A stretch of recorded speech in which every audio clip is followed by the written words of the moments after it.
হ্যাঁ, আমার আওয়াজ শুনে কালকে আল্লাহর আইন কায়েম হয়ে যাবে, এত সোজা কিন্তু না, বিষয়টা এত সহজ না। কিন্তু এরপর আমরা কেন এই শিরক থেকে বেঁচে থাকার জন্য আমরা বেঁচে থাকতে চাই, আমরা মরতে চাই ঈমান নিয়া। এই দেশে ইসলাম কায়েম হোক আর না হোক, আমি আল্লাহ ছাড়া কারো আইন মানবো না, এই ঈমান নিয়ে মরতে চাই, ঠিক কি না? আজরাইল আসবে আমার কাছে, আমার কলবে ঈমান আছে, আমি মুশরিক, আমি আল্লাহকে বলবো, আল্লাহ তুমি দেখো আমার কলবে কি আছে। ওয়া ইদাল আফালা ইয়ালামু ইযা বুসিরা মা ফিল কুবুর ওয়া হুসিলা মা ফিস সুদুর, আল্লাহ তো দেখবে অন্তরে কি আছে। এইজন্য আপনারা যারা চান যে ঈমান নিয়ে মরবেন, শিরক করিবেন। ও দুনিয়ার মানুষ, তুমি শিরকে কেন যাও? ভবিষ্যৎ সম্পর্কে কেন জানতে যাও? আলেম ওলামার পর্যন্ত শিরিক করে, পীর সাহেবরা গায়েব জানে, এমন আকীদা রাখে, এমন মুরিদ আছে না নাই? নবী গায়েব জানে এমন বিশ্বাস রাখে, এমন আলেমও আছে। অথচ গায়েবের মালিক একমাত্র কে? শিরক হলো শুধু আল্লাহর জন্য যেটা নিবেদিত, আল্লাহর জন্য খাস, এটাকে এটাতে অন্যকে শামিল করার নাম। সন্তান হয় না, প্রথম 2-4 বছর আল্লাহর কাছে সবাই চায়, হুজুরের কাছে গিয়ে দোয়া চায়, মা বাবার কাছে বলে মা বাবা দোয়া করো। 5-7 বছর চলে গেলে ধৈর্য হারা হয়ে যায়, এবার সন্তানের জন্য আর আল্লাহর কাছে যায় না, পাসপোর্টে ভিসা লাগাইয়া খাজা বাবার কাছে চলে যায়। এবং কত আলেমও আছে গান গায়, কেউ ফিরে না খালি হাতে, খাজা তোমার দরবারে। ও খাজা বাবা ছেলে দাও মেয়ে দাও, সরাসরি মোরা পীরের কাছে সন্তান চায়, এমন আছে না নাই? ডাইরেক্ট সন্তান দেয়ার মালিককে চাইবেন কার কাছে? গত সপ্তাহ দেখলাম সিটাঙ্গে এক হুজুর ফোলাফান লইয়া গেছে পীর সাহেবের কাছে, সামনে বিশুদ্ধবার পরীক্ষা, তাই হুজুরের কাছে গিয়া মাজারে কয়, বাজান আমরা আইয়া গেছি, পরীক্ষা আছে ওরা বৃহস্পতিবারে, ভুল ত্রুটি মাফ কইরা এটা পরীক্ষা পাস করে।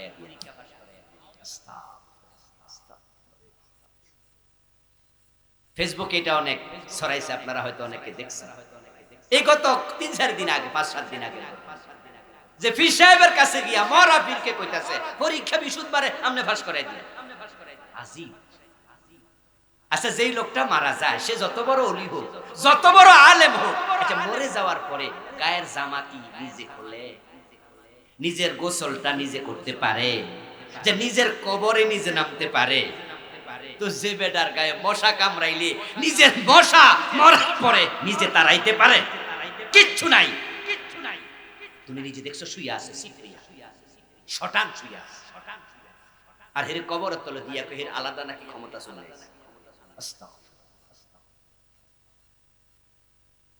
নির্বাচন যখন আসে, আমাদের কিছু কিছু নেতৃবৃন্দ আছে মাইক হাতে পাইয়া তারা পাবলিকের ভোট পাওয়ার জন্য শিরিক করে, হাতে মাইক নিয়েই বলে ফেলে চান্স পাইলে জনগণ সকল ক্ষমতার উৎস। এই স্লোগান কি শুনছেন? এটা বাংলাদেশে এখন মোটামুটি গ্রহণযোগ্য স্লোগান হয়েছে, অথচ এটা বিশ্বাস করলে সাথে সাথে ঈমান শেষ। হাদা হুয়া শিরক, এটা বড় শিরক। কারণ ক্ষমতার মালিক জনগণ না, ক্ষমতার মালিক কে? আন্নাল কুওয়াতা লিল্লাহি জামিআ, কুলিল্লাহুম্মা মালিকাল মুলক তুতিল মুলকা মান তাশা। হে জগতের মালিক, রাজাধিরাজ আল্লাহ, ক্ষমতা তোমার হাতে, তুমি যাকে চাও তাকে ক্ষমতা দাও, যার থেকে চাও ক্ষমতা তুমি আবার ছিনিয়ে নাও। আর আপনি বলছেন জনগণ ক্ষমতার মালিক? আচ্ছা, আপনি কি চোখে দেখেন নাই জনগণ কত দুর্বল? যে জনগণকে ফার্ম দিলেন, পাশ করার পরে সেই জনগণ আপনার বাড়িতে গেলে তো শেয়ারও দেন। আমার দোস্ত, কোন জনগণ ক্ষমতার মালিক হলো? যে জনগণ বসে আছে আমার সামনে, তারা জন্মের পরে তো 6 মাস পর্যন্ত কান্না ছাড়া কিছু বুঝতো না, পায়খানা করে পায়খানা শুয়ে থাকে, লড়তে পর্যন্ত পারে না, মা না সরাইলে এই শীতের মাঝে প্রস্রাবে নিউমোনিয়া হয়ে যেত। কোন জনগণ ক্ষমতার মালিক? যে জনগণ হাঁটতে লেগে গেল 9 মাস, অথচ মুরগির বাচ্চা ডিম থেকে ফোটার আধা ঘন্টা পরে নিজে নিজে হাঁটে, নিজে নিজে খায়, নিজে নিজে দৌড়ায়। ছাগলের বাচ্চা মায়ের পেট থেকে পড়ার আধা ঘন্টা পরে দৌড় মারে, গরুর বাচ্চা দৌড় মারে।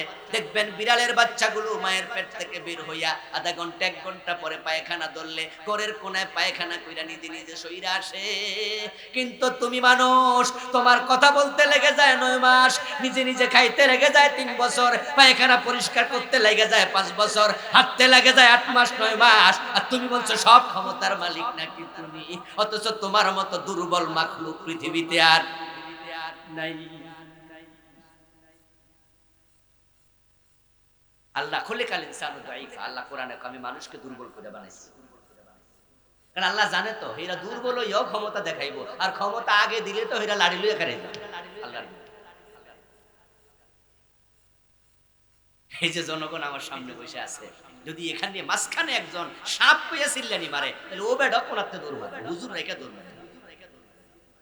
মাঝখানে একটা ভাউয়া ব্যাং যদি লাভ দেয় গর্ত থেকে উইটা, পাবলিক আরো জোরে লাভ মারবে।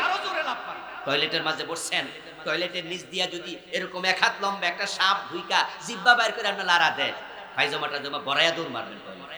এই হলো আপনার ক্ষমতা। একটা পিঁপড়া, তার মুখের মাঝে বিষ আছে, আত্মরক্ষার জন্য মৌমাছির মুখের মাঝে হুল আছে, আর তোমার আত্মরক্ষার জন্য কি আছে? সাপের মুখে বিষ আছে, বাঘের থাবা আছে, সিংহের থাবা আছে, দাঁত আছে, একটা হাতির সুর আছে, আর আপনার আমার কি আছে? অন্যের সাহায্য ছাড়া কিচ্ছু করতে পারে না। একটা 1 বিঘত সাপের সাথে পারে, আর সে আপনি বলেন নাই খাতে নিয়ে জনগণ সব ক্ষমতা নাকি? আশ্চর্য তো। আমার দোস্ত, হিন্দুদের যখন দুর্গা পূজা আছে, অনেক মুসলমান শুধু শুধু ফাও ফাও ইমান হারায়, ফাও ফাও। হিন্দুদের দুর্গা পূজা হিন্দুরা করবে, এটা তাদের ধর্মের ব্যাপার, আমরা বাধা দেব না।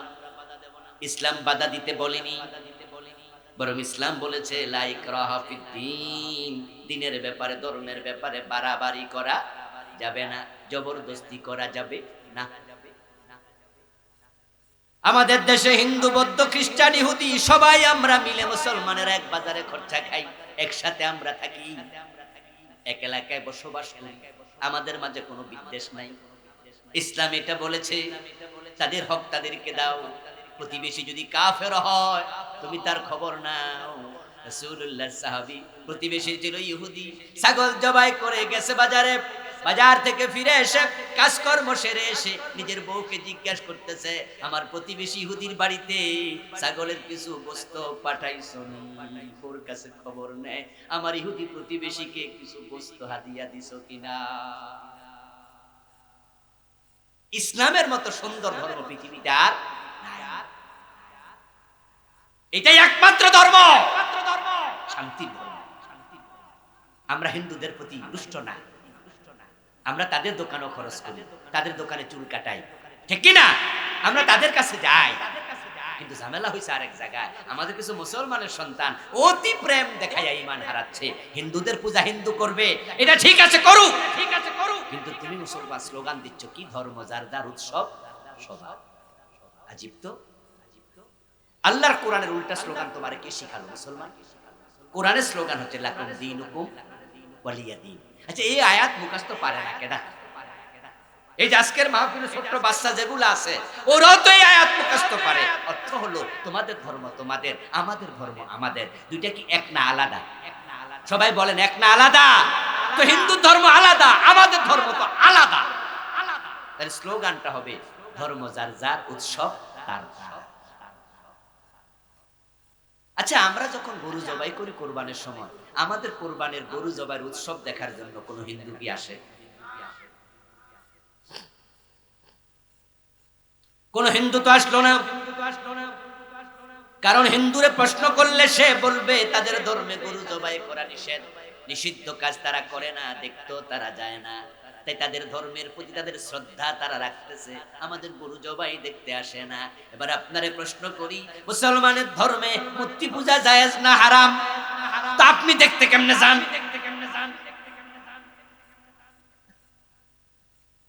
এমনি নাচনেওয়ালি আরো দিল ঢোলে তালি, যখন থেকে স্লোগান ছড়াইয়া দিছে ধর্ম যার যার, উৎসব সবার। হিন্দুদের বিভিন্ন দুর্গা পূজায়, বিভিন্ন পূজার অনুষ্ঠানে তাদের মন্দিরে এমন জায়গাও বাংলাদেশে আছে যেখানে হিন্দুর চেয়ে মুসলমান থাকে বেশি। হাততালি দেয়, উৎসাহ দেয়। মূর্তির সামনে বাতাসা দুধ কাইরা কাইরা কলা খায়, অথচ মূর্তির সম্মুখে যেগুলো উৎসর্গ করা হলো এগুলো খাওয়া হারাম হারাম হারাম। মুসলমান সন্তান খাচ্ছে। ও প্রিয় ভাইরা, আপনি শিরিক করছেন না বুঝে? শয়তান বিভিন্ন রূপে শিরিক বাংলাদেশে ঢুকাইয়া দিচ্ছে। এই যে মাজারে আপনি গেলেন, মাজারে টাকা দিলেন, পয়সা দিলেন, মানত করলেন, মানত হলো আল্লাহর জন্য। মানত একটা ইবাদত, ইবাদত আল্লাহ ছাড়া কারোর জন্য হবে না। তাই মাজারে আপনারা মানত করবেন না, এটা শিরিক। কিন্তু অ্যাভেলেবেল হয় এমন মাজারও বাংলাদেশে আছে যেখানে কোটি কোটি টাকা মানত হয়, বস্তা বইরা টাকা নেয়া লাগে।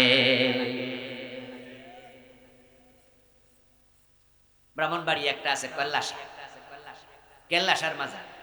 কয়দিন আগে মাহফিল করতে গেলাম আমি 2-3 মাস, এই সিজনে এর পাশ দিয়ে যাচ্ছি, ড্রাইভারে বললাম যে মাজারের ঢোকো, একটু ঘুরে গেড়ে যাই, দেখে যাই কি অবস্থা।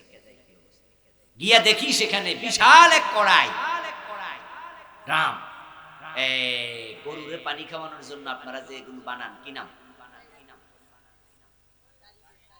চারি। আমাদের কুমিল্লা, আমাদের 14 গ্রাম আমরা বলি তাগারি, তা আপনাদের বলে চারি। বিশাল এক চারি, এটার উপরে দেখি লোহা দিয়া রড বানাইছে।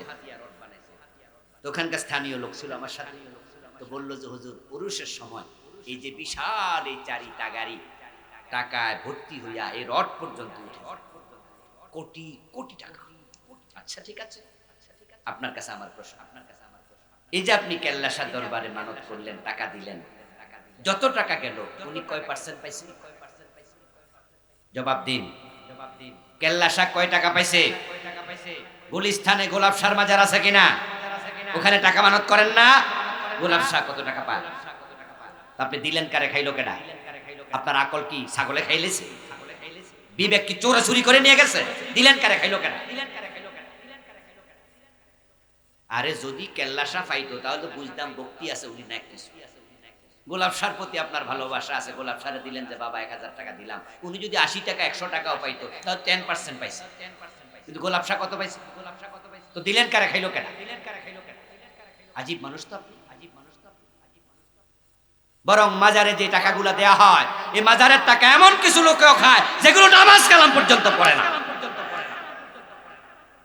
খাইতে খাইতে ফেতে তোমরা বানাইছে, কিছু কিছু খাই চুল খাইতে পারে না, লাঠি দিয়া ফের চুল। আপনি টাকা দিলেন, খাইলো কি? আরে ভাই, গোলাপ শাহর মাজারে টাকা দিলেন, উনি তো মরে গেছে। যদি উনি জান্নাতি মানুষ হয়, উনি জান্নাতের বিছানায় ঘুমাচ্ছে, টাকাটা দরকার। তার পাশে দাঁড়িয়ে ভিক্ষার ঝুড়ি হাতে নিয়ে দাঁড়িয়ে আছে, কাশতে কাশতে মাটিতে বসে যায়, কাশের ঔষধ কেনার টাকা নাই, তার প্লেটে টাকাটা দিলে স্বয়ং আল্লাহ ডান হাত বিছায়া গ্রহণ করত। এটাই হলো হাদিস। ওই গোলাপ শাহর মাজারের পাশে শীতের কাপড় কেনার টাকা নাই, বুড়া মানুষটা দাঁড়ায় আছে, বাবা 10টা টাকা দাও। টাকাটা ওই শীতওয়ালা ওই গরিব মানুষটার হাতে যদি দিতা, প্রিয় নবী বলছেন আল্লাহ তাআলা ফাইন্নাল্লাহা ইয়াতাকাব্বালুহা বিয়ামিনিহি, আমার আল্লাহ নিজের ডান হাতটা বিছায়া দিত। ও প্রিয় ভাই, শিরিক আমরা করছি। অনেকে মসজিদে যখন যাই তখন আমরা আল্লাহরে মানি, ডান পা দিয়ে ঢুকি, বাম পা দিয়ে বের হই, আল্লাহ ছাড়া কারো কথা শুনি না। হুজুর যদি ভুল করে হুজুররেও মানি না, লোকমা দিয়া সোজা কইরা দেই। বাবা ইমাম, ছেলে মুসল্লি, বাবা ভুল করলে ছেলেও বাবারে লোকমা দেয়, কোনো ছাড় নাই। কিন্তু সে মানুষগুলো যখন মসজিদ থেকে বের হয়ে আদালতে বসে বিচার করার জন্য, তখন আল্লাহর আইনে আর বিচার হয় না। সে মানুষ এমপি হইয়া সংসদে যায়, আল্লাহর আইনে আর একটা বিধানও বানাই না। মসজিদে আল্লাহ মানো, মসজিদের বাইরে ব্রিটিশ আইন মানো, দুইজনের আইন মানলে এটাও তো শিরিক। কারণ ইবাদতের মালিক আল্লাহ, আইনের মালিকও শুধু আল্লাহ। আইনের মালিক কে? আচ্ছা আপনারা বলুন তো, যারা আপনারা আমার সামনে ডানে বামে আছেন, যারা বুঝদার, একটু বলুন তো, আমরা কি জমিনের মালিক না মালিকের গোলাম? আমরা কি মালিক? মালিক কে? কুল আউযু বিরাব্বিন নাস, মালিকিন নাস, ইলাহিন নাস। আমাদের মালিক আছে, ইলাহ আছে। আমরা মালিক না, আমরা সবাই আব্দুল্লাহ, আমরা গোলাম। এবার আপনারা বলুন তো, গোলাম যারা হয় তারা কি আইন বানায় না আইন মানে? আর যিনি মালিক তিনি আইন বানান, এটাই আইন বানান। এই জন্য কোরআন মাজিদ আল্লাহ দাবি করছে আনাল মালিক লিল্লাহিল ওয়াহিদুল কাহার লাহু মা ফিস সামাওয়াতি ওয়া মা ফিল আরদ ওয়া লাহু মিরাসুস সামাওয়াতি ওয়াল আরদ। লিল্লাহি মা ফিস সামাওয়াতি ওয়াল আরদ, কত রকমে আল্লাহ বলছে আকাশ জমিনে যা আছে সব তার মালিকানা আমি আল্লাহর। এজন্য আলা লাহুল খালকু ওয়াল আমর, সাবধান হও সৃষ্টি যার, আইন চলবে শুধুই তার। ইনিল হুকমু ইল্লা লিল্লাহ, আল্লাহ ছাড়া কারো আইন মানা যাবে না।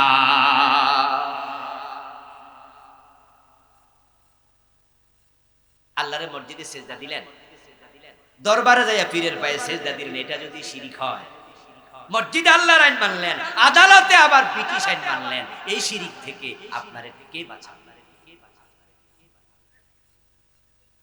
আমাদের ওয়াজগুলো আপনাদের কারো কাছে মনে হয় যেন রাজনীতি রাজনীতি করলো। আমি আপনাকে বলছি প্লিজ, যদি এটা রাজনীতি হয় এই রাজনীতি ফরজ, আর যদি এটা ইসলাম হয় এই ইসলাম মানা ফরজ। কারণ হাসরের ময়দানে আপনাকে বাঁচানোর জন্য কোন নেতা যাবে না, আপনার কবরেও ফেরেশতার প্রশ্নের জবাব আপনাকে দিতে হবে, ঠিক কি না? মান রাব্বুকা ওয়া মা দীনুকা, জবাব আপনি রেডি করে যান। কার দিন মানছেন? আল্লাহর দিন। আল্লাহর দিন মানলে অন্যের আইন কেমনে মানবেন? আচ্ছা আমার প্রিয় ভাইরা, মুসলমান কোন দুঃখে ব্রিটিশ আইন মানে আমি এটা নিজেরে বুঝাইতেও পারি না। আচ্ছা লাভে মানুষ লোহার খোঁজা বসে, কথা আছে বিনা লাভে তুলার খোঁজাও বসে না। লাভ যদি হইতো তাহলে বুঝলাম যে লাভের কারণে মানছেন। ব্রিটিশরা আইন দিয়ে গেছে চোর ধরে জেলে দাও, আল্লাহ আইন দিছে চোর ধরে হাত কেটে দাও। ব্রিটিশের আইন 52 বছরে চুরি বন্ধ করতে পারে নাই, আল্লাহটা চালু করে দেখো, হাত কাটো 6 মাস, 1 বছর, 200 500 চোরের, দেখবা 2 বছর পরে পুরা বাংলা চোর পাওয়া যাবে না। হাত কাটা চোর দেখে হাজার চোর চুরি ছেড়ে দেয়, ঠেলার নাম। কিন্তু আমরা কি করলাম? ব্রিটিশ আইনকে ওয়েলকাম জানালাম। আচ্ছা আমরা ব্রিটিশ আইন মানলাম, চোর দৌড়া জেলে দিলেন, এই বেটা তো জেলখানা থেকে বাইরে যখন তখন ডাকাইতে বাইরে, তো লাভটা হলো এলাকার ছাগল চোর গরু চোর। এখন পাবলিকে দইরা এলাকার চেয়ারম্যান সাহেবের কয়, চেয়ারম্যান সাহেব আমনেরে দিলাম, এই আমনে হেরে একটু বিচার করে দেন। চেয়ারম্যান কয় এসব ঝামেলায় আমি নাই, পুলিশের কাছে দিয়ে। ওসি সাহেবকে ফোন দিল, ওসি সাহেব ধরে নিয়ে গেল, দিয়া দিল কোর্টে, তারপর হয়ে গেল জেল। 6 মাস জেল খাটলো গরু চোর ছাগল চোর। ওই 6 মাস জেলখানায় যখন থাকে তখন সেখানে বড় বড় ব্যাংক ডাকাত, বড় বড় খুনি, আরো অনেকের সাথে দেখা হয়। বড় বড় মুসওয়ালা 18 বছরের কয়েদি, ডুরা কাটা গেঞ্জি গায়ে দিয়ে হাঁটে। এখন ওই বেটা বড় মুসওয়ালা ছাগল চোররে জিগায়, কিরে নতুন আমদানি? কয় জি স্যার। কবে আসছো? গতকাল। অপরাধ কি? কইতাম না। এই কইতি না কেন? শরম লাগে, ছাগল চুরি কয় কেমন? এই কহ, তখন আস্তে কইরা কয় স্যার ছাগল চুরি। ওই মুসওয়ালা কয় বেড়া তোরার মতো সিসকে চোরের কারণে জেলখানার বদজুতি, আইবিজন জেলখানায় বেশি কিছু করে আইতে পারছ না, তাও তো একটা হইতো। এখন উনি এবার জিগায় যে স্যার আমনে কি কইরা আইছেন? কপাল খারাপ রে, ব্যাংক ডাকাতি করতে গেছিলাম, ধরা খাইছি, না হয় এক রাতে কোটি কোটি। ব্যাংক ডাকাত জেলখানে আছে কিনা?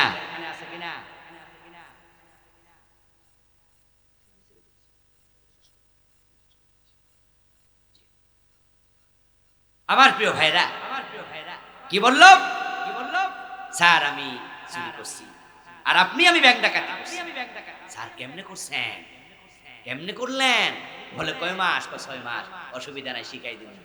সঙ্গীর গুণ ফসিয়াছে মম মাঝে গো, নইলে কাদায় সুবাস দিয়া পাইতে, সৎসঙ্গে স্বর্গবাস, অসৎসঙ্গে সর্বনাশ।